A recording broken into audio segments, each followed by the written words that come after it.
answer. If you say yes, many people will try to, in a nutshell, put a nutrition label onto you. But if you are one of those people who are interested in alternate theories on souls, past lives, reincarnations, angels incarnated as humans can actually be pretty interesting. So today I have Rose here, and she is what I believe a perfect example of an incarnated angel. Thank you for giving me this opportunity to talk about incarnated angels. But first I want to clarify that although I do possess many characteristics of an incarnated angel, I've never been certified as one. So Rose, tell me, why do you think you're an incarnated angel? Actually, I was told several times, like most incarnated angels, I am very much into mystic things. Back a few years ago, I ran into a mystic. I later realized that he was very famous. He told me things not many people know about me, and even the ones who knew never believed it. Like what? Like he knew how many people disliked me for no reason. How the nicer I am to people, the worse people would treat me. How I am different from other people. He said that because I wasn't always a human. So what did you say? I asked him what kind of animal I was. And what did he say? He said I wasn't an animal. I was an angel. Wow. And then? I asked, why did I get demoted to Earth? Did I do something wrong? And he said, I just wanted to experience life. So what happened after that? But a few months later, my mom went to a psychic, and she showed the psychic a picture of me. And the first words that came out of the psychic's mouth were, "This is an incarnated angel."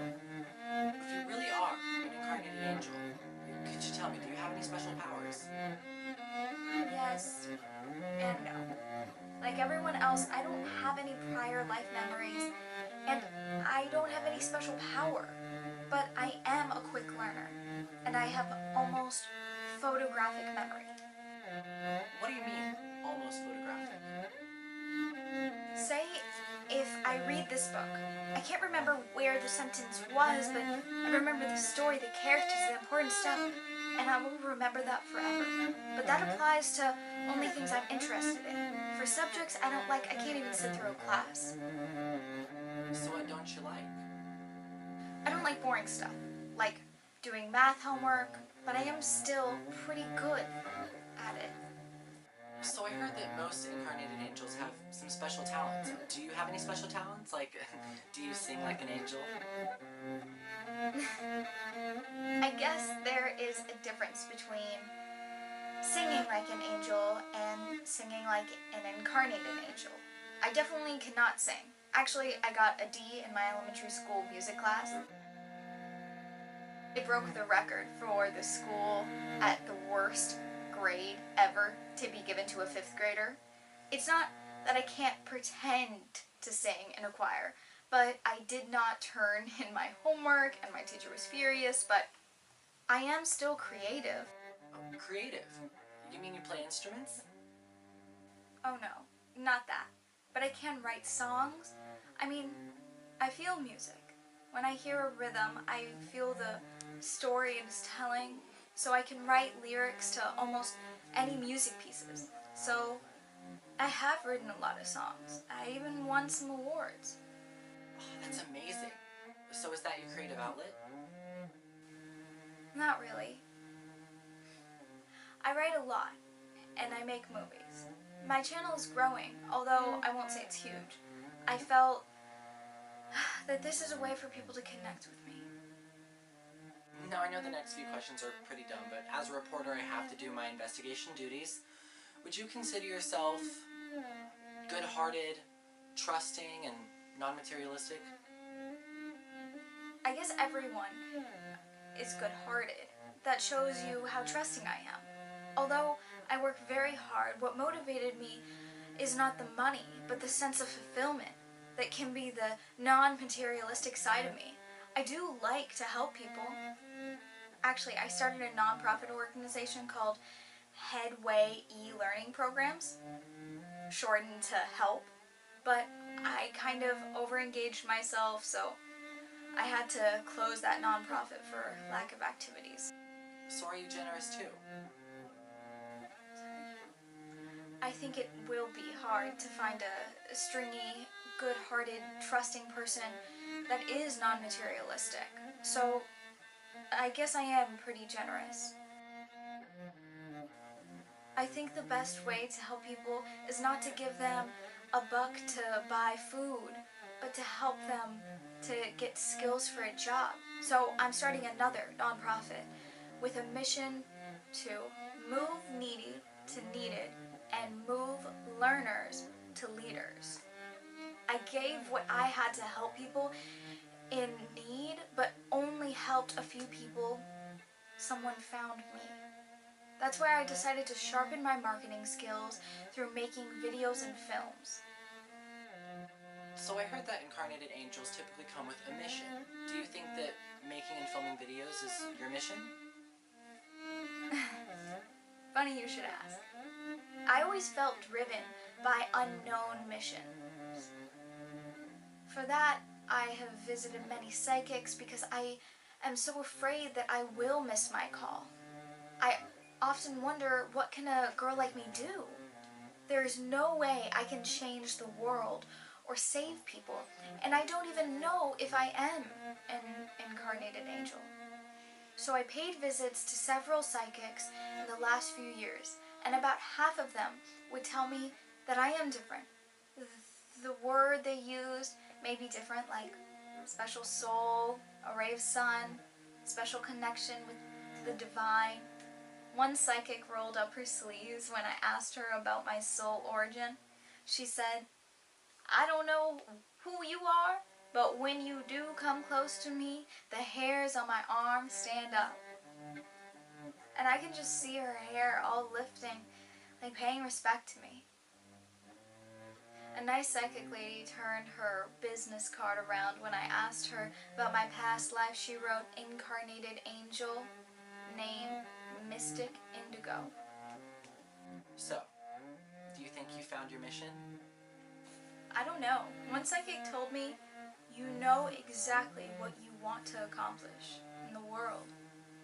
I did not question that, but I had no idea of anything, at least at the time. But there seemed to be an invisible hand guiding me, pointing me to a direction that I was meant to take. And did you ever get any specific messages about your past? I mean, your life before this one? A psychic lady told me in no uncertain term about my past life. I remember I impolitely told her that I don't believe I could be her, and she was really upset with me for doubting her. Out of curiosity, I searched and found that the painting of an unfortunate queen, and I was so shocked to find out how much we looked alike. Oh my lord, but since you two look so much alike, I mean, anyone can draw that connection, right? Actually, we never met. We only chatted online, but I did feel sorry for the poor queen because she was always misunderstood, and she was betrayed by the people she loved and trusted. So tell me, did any of your past memory life come back? Not really, but I do have problems with my neck, and I don't know if that has anything to do with the guillotine that brought the end for me. But once I attended James Von Prague, the third day workshop. In the middle of the workshop, James suddenly stopped and pointed at a 14-year-old boy. He said, "Do you know you used to be a king?" And the boy said, "I do." And then soon after, there was a paired experiment, and there were about 100 people, but ended up 2 with no experiment partner. So I paired up with him. So I asked him if he knew which king he was. He said he felt like it was the 16th to 18th century Europe. And I pulled a portrait of my supposed prior life husband and showed how the two looked alike. Well, I did not tell him the possible past life connection we may have, because if he really was my past life husband, it is already a blessing for us to have met again in a different lifetime. However brief it may be, while if we do not have a prior life connection, bringing it up can be embarrassing. Well, do you have any feelings for him? It was very sentimental. I don't remember anything on my past life, so that everything about the supposed past life was from the web search. But I thought we must have made a wish to see each other again in this lifetime.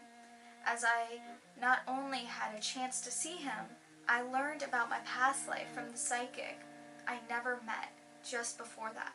I attended my first and only psychic workshop, and out of over 100 attendees, we two ended up paired together.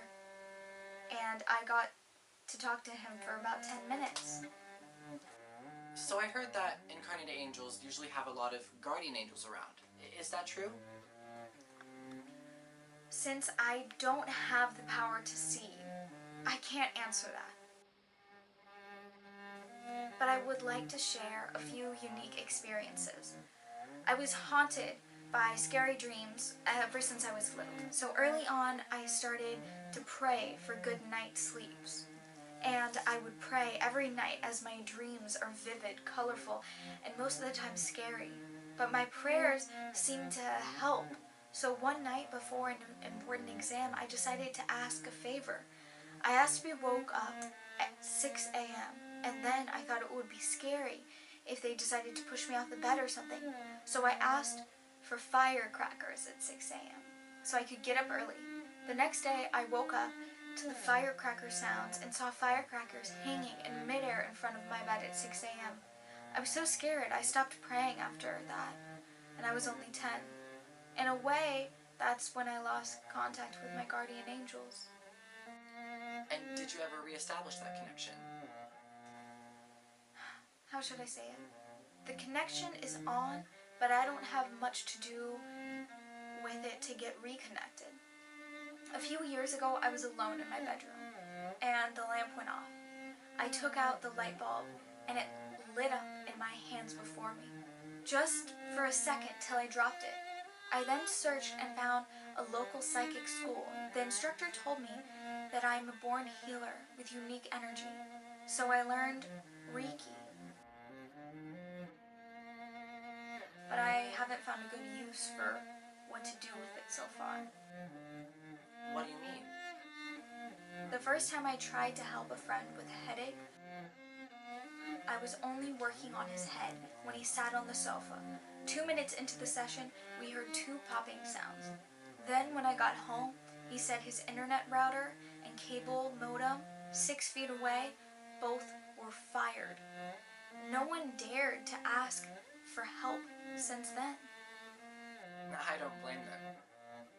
I do have strong energy. Some people can feel my energy from far away. Don't worry, I won't bite. It's not very strong, not like Harry Potter. And some intuitive people could sense my difference and may even stop to talk to me about what they feel. But unlike psychics, I don't have a special vision, although I was told that I have wise eyes. What does that mean? It meant that I see what people don't see. It meant I can see the best way to do a job, logically and not physically. And I do feel guardian angels around me. It is hard to explain, but I feel I have help on everything. It's hard to understand, but okay, let me show you these 2 pictures. One was 3 weeks ago when I was on an Alaska cruise. A rainbow appeared, and the boat ran right through it. I mean, the picture is amazing. 2 weeks ago, I was in Alaska and passed right under a rainbow. I mean, a lot of people say that rainbows are signs of incarnated angels, and I mean, the timing is just intriguing and impeccable, and it's amazing that you were even there to take that picture. But I mean, it is a bit short of direct communications with special power. You're right, but I recently did get kind of a different communication with my angels. For one, I have been working on ancient prophecies like Nostradamus, Bob Vanga, Tui Bia Tu, and I have decoded many prophecies and even predicted some. And then I had some repeating dreams. The dreams are vivid but can't be explained. I went to a medium who was shockingly unbelievable, and she said it was a call for action on a special mission. I was confused as the mission is not one of my specialties. So when I went to Nice, France in May, I visited this beautiful church, according the streets from the Cannes Film Festival. As I sat inside the church, I decided to ask God for direction. I wanted to make sure there is no miscommunication through psychics. So I prayed for God to give me a sign and asked the angels to confirm the mission. I saw thousands of lights in this beautiful church. So I asked, will you please show me one light going off, or even a blink when I look at it? A few minutes later, the whole church went dark. The power was not restored for at least 2 hours later. Do you remember the date? I think it is around May 24th. I was in Cannes, France, for the film festival. There's a church across the street from registration. If you check with them, you will find out how many hours of this unexplained power outage. So, did you start that mission? I did start, but I have not moved full speed because I booked a few vacations before leaving about a mission. Angels must feel like I didn't work fast enough. On August 11, 2019, I was on Coral Princess near Sacagawea. Around 8 p.m., the ship's power suddenly failed for about 15 minutes. Although the captain announced after and said there is nothing to be worrying about, we saw the lifeboats lowering to the sea. Wow. Well, did you ask for another sign? No, absolutely not. And then on my way back to California on August 19th, 2019, on Alaskan Flight 132, for whatever reasons, right after my plane landed around 4 a.m., the plane suddenly lost power. It was a very brief outage. An emergency light went right off. The power was restored in about 2 minutes. Since the plane already landed, no one paid much attention, but I can imagine what would have happened if it was just 10 minutes earlier. I mean, unless you want to start this mission right away by yourself, I don't know if I want to get on that plane with you. I have started. I don't So, can you tell me about what that mission is about? know if it is time to tell everyone, but sharing my experience in this video is part of my mission, and I will try hard to continue spreading positive messages and love. Thank you so much for coming in. And thank you guys to the viewers for watching this special edition of Invisible Connection. I'm Darren, and thank you guys for watching.